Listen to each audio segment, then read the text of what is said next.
akwai adadin samun da sai ya kai wannan adadin ne sannan za ka biya haraji. Idan kai kana karɓan albashi ko private ko gwamnati, mun san akwai abin da ake ce mishi payee, wato pay as you earn, ana ciran kuɗin haraji ne kafin ma albashinka ya shigo hannunka.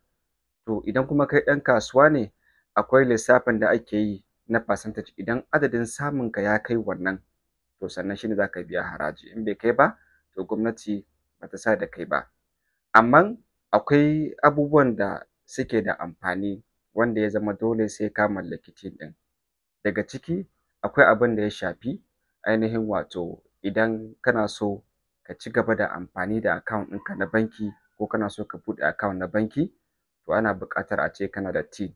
Amma fa kar ka damu, ko da ba ka da shi ba abin tashin hankali ba ne ba, kada wani ya tasar maka da hankali a ce dole sai ka yi ta sannan za a buɗe maka account. To ko da ba ka da tin, matuƙar kana da NIN ɗinka wato NIN ɗinka, da shi za a yi amfani a buɗe maka tin. Idan kuma daman kai kana da account number